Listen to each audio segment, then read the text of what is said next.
Good morning, students.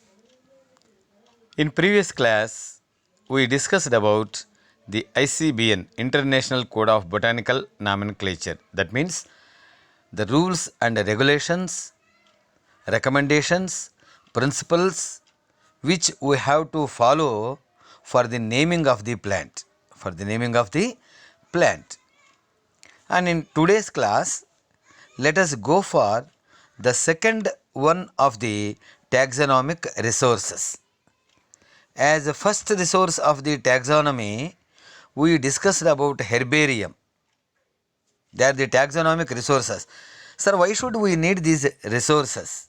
For example, if a person identifies a plant from a new locality or a new plant, it has to compare it with the previous depositions or previous experiences, and these previous experiences or depositions are nothing but they are the resources.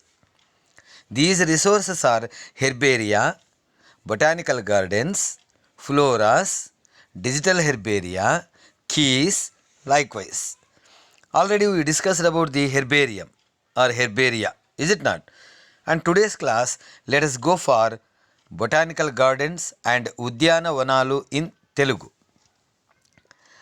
See, botanical gardens are the primary institutions which maintain plants of different varieties. Not only one variety, different varieties of plants are grown there, maintained there. ఈ ఉద్యానవనాలు అంటే రకరకాల మొక్కలు వివిధ ప్రాంతాల నుంచి తెచ్చినవన్నీ కూడా ఒక చోట చేర్చి అక్కడ పెంచుతూ ఉంటారు. They include ornamental or cultivated ones of various geographical regions. భౌగోళిక భిన్నమైనటువంటి వేరువేరు భౌగోళిక వాతావరణ పరిస్థితుల్లో పెరిగేటువంటి మొక్కలన్నింటినీ కూడాను సేకరించి ఒకచోట, అవి అలంకరణ మొక్కలు కావచ్చు, సాగుబడి మొక్కలు కావచ్చు, అవన్నీ కూడాను ఒక దగ్గర ఉంటాయి. They are valuable not only to botanist, horticulturist but also to tourist or visitors. అవి ఒక్క వృక్ష శాస్త్రవేత్తలకు మాత్రమే కాదు, ఉద్యానవన శాస్త్రవేత్తలకు మాత్రమే కాదు, అంటే బాటనిస్టులకి హార్టికల్చరిస్టులకు మాత్రమే కాదు, అక్కడికి వచ్చేటువంటి సందర్శకులకు, రైతులకు మరియు పరిశోధకులకు అందరికీ కూడాను అవి ఉపయుక్తపడతాయన్నమాట. Botanical gardens also include green houses, herbarium, research wings, specimens of several plant types. ఇక్కడ ఈ బొటానికల్ గార్డెన్స్లోన రకరకాల పరిశోధనా కేంద్రాలు ఉంటాయి. ఉన్నటువంటి మొక్కలపైనే పరిశోధన చేసేటువంటి కేంద్రాలు ఉంటాయి. అంతేకాకుండా హెర్బేరియాలు ఉంటాయి, మరియు పరిశోధనా కేంద్రాలు కూడాను ఉంటాయి, గ్రీన్ హౌసెస్ ఉంటాయి.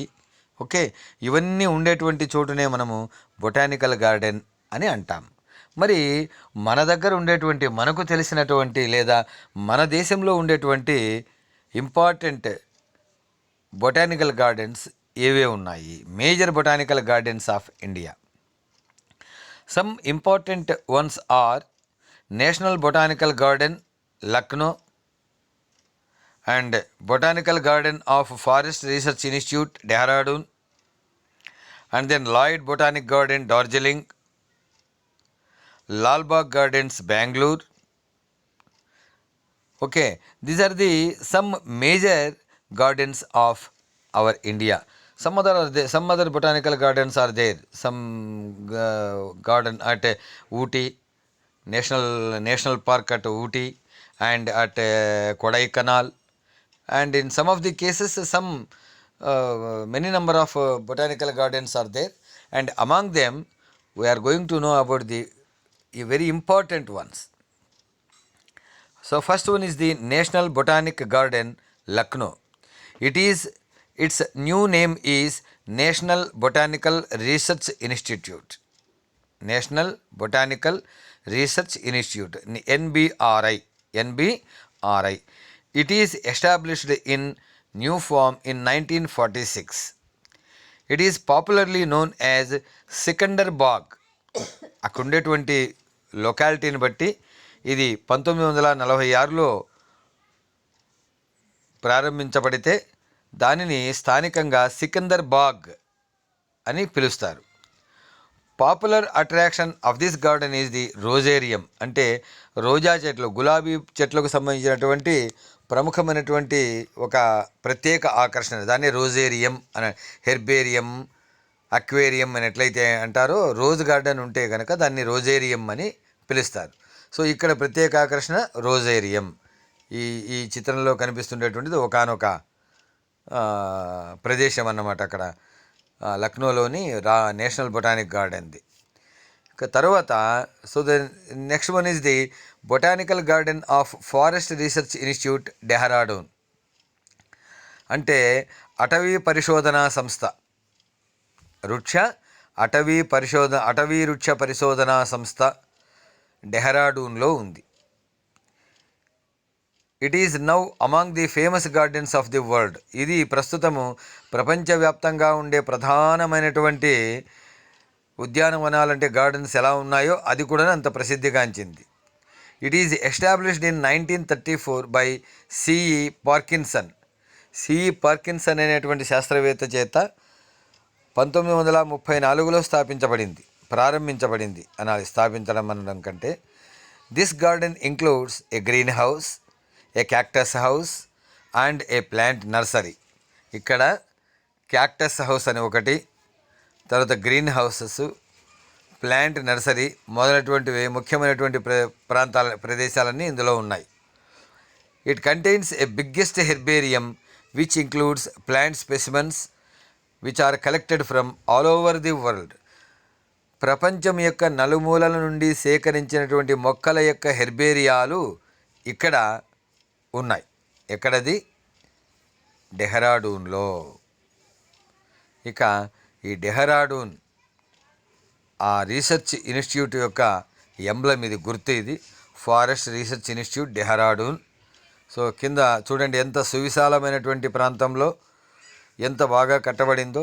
మీరు కూడాను బాటనీ సబ్జెక్ట్ను మీ ప్రథమ ఎన్నికగా ఎంచుకొని ఇక్కడ ఫారెస్ట్ డిపార్ట్మెంట్కి రీసెర్చ్కి కానీ లేదా ఇంకొక పిహెచ్డి చేయడానికి కానీ మీరందరూ కూడాను చాలామంది మీలో అక్కడికి వెళ్ళాలనేటువంటిది నా కోరిక. తప్పకుండా మీరు ఆ దిశగా మీరు కృషి చేస్తారని ఆశిస్తూ ఉన్నాను. తర్వాత లాయిడ్ బొటానిక్ గార్డెన్, డార్జిలింగ్. ఈ Lloyd botanic garden it has a vast collection of plants from Myanmar, China and Japan. Myanmar దీవుల నుండి, చైనా నుండి మరియు జపాన్ నుండి సేకరించినటువంటి అనేక మొక్కలు ఇక్కడ మనకు లాయిడ్ బొటానిక్ గార్డెన్ డార్జిలింగ్లో అగుపిస్తాయి. This garden is famous for the distribution of seeds, bulbs and plants of temperate Himalayas to the different countries of the world. ఇక్కడ హిమాలయ ప్రాంతం నుండి, సమశీతోష్ణ హిమాలయ ప్రాంతం నుండి ప్రపంచం యొక్క నలుమూలలకు కూడాను ఇక్కడి నుంచి లషునాలు, విత్తనాలు అంటే భిన్న రకాలైనటువంటి మొక్కల, పూల మొక్కల, అలంకరణ మొక్కల యొక్క లషునాలు అంటే గడ్డలు, విత్తనాలు మొదలైనటువంటివి ఇక్కడి నుంచే సప్లై అవుతాయి. అంతేకాకుండా ఇక్కడి ప్రత్యేక ఆకర్షణ అంటే a big herbarium and a rosary.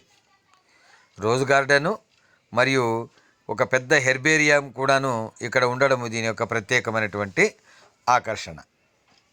చూడండి, ఇది లాయిడ్ బొటానిక్ గార్డెన్, డార్జిలింగ్.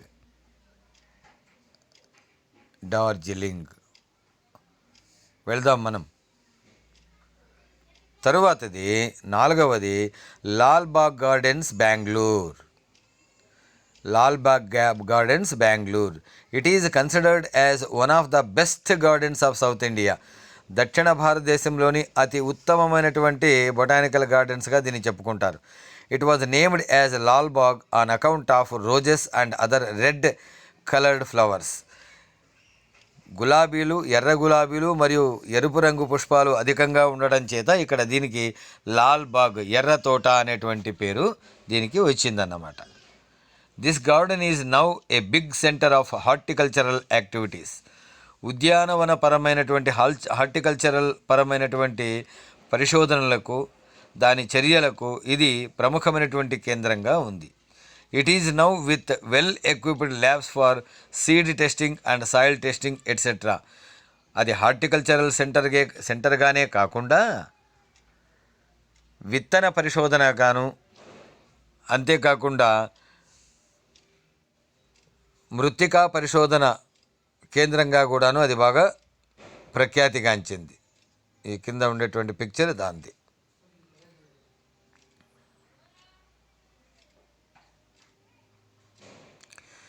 ఇక largest botanical garden in India. ఇండియాలో లార్జెస్ట్ బొటానికల్ గార్డెన్ ఏది?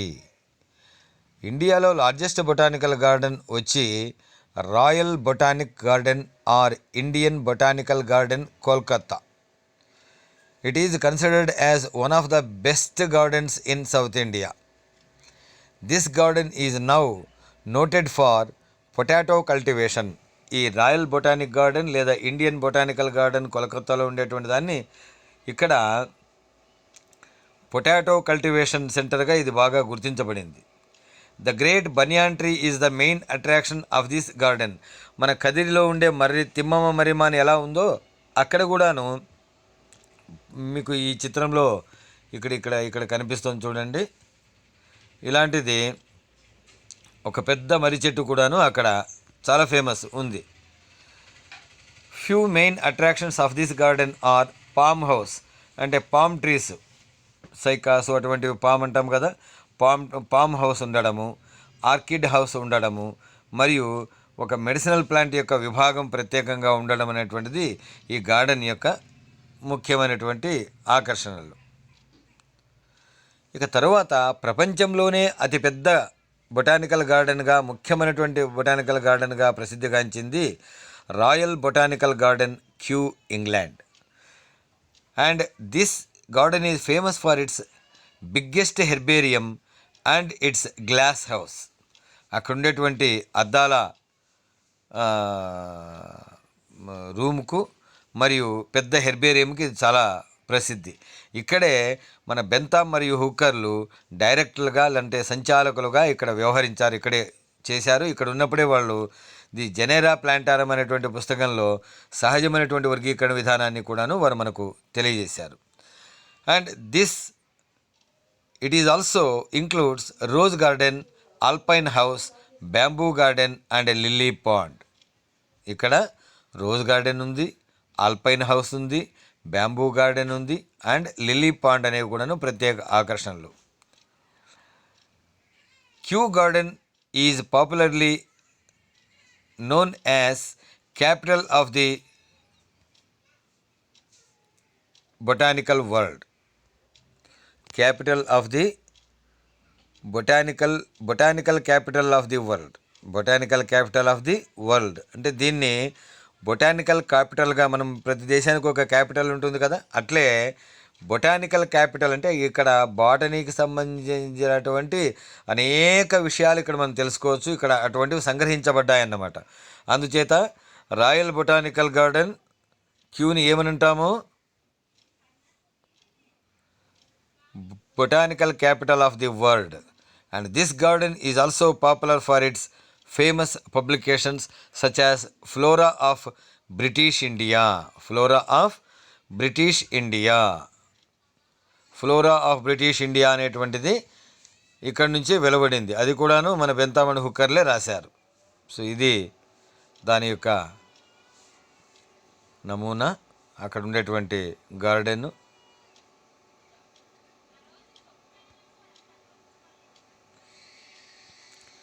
ఇక ఈ ఉద్యానవనాల వల్ల ప్రయోజనం ఏంటి? Botanical gardens provide or furnish many useful things of which the major ones are. అంటే అనేక రకాల ప్రయోజనాలు వాటి ద్వారా కలుగుతాయి. అందులో ముఖ్యమైనటువంటివి విత్తనాలని సరఫరా చేయడము, స్థానికమైనటువంటి ఫ్లోరాలను గురించినటువంటి సమాచారాన్ని అందజేయడము, తర్వాత పరిశోధన చేస్తుండేటువంటి విద్యార్థులకు ట్రైనింగ్ ఇవ్వడము, అదేవిధంగా పరిశోధనాత్మకమైనటువంటి బాటనిస్టులకు ఇన్స్ట్రక్షన్స్ ఇవ్వడము, తర్వాత సందర్శకులకు ఆత్మానందాన్ని కలుగజేయడం అనేటువంటిది ఈ బొటానికల్ గార్డెన్స్ చేస్తూ ఉంటాయి. కాబట్టి ఇది మనకు మామూలుగా ఒక మంచి షార్ట్ నోట్స్ క్వశ్చన్ రావచ్చు, లేదా మామూలుగా అయితే ఎస్ఏ క్వశ్చన్ కూడా, అంటే 15 మార్కుల క్వశ్చన్గా కూడా దీన్ని మనకు అడుగుతారు. కాబట్టి జాగ్రత్తగా మీరు ఫాలో అయినారని భావిస్తాను. డిస్కషన్ సైట్లోన ఖచ్చితంగా మీరు రెస్పాండ్ కావాలి.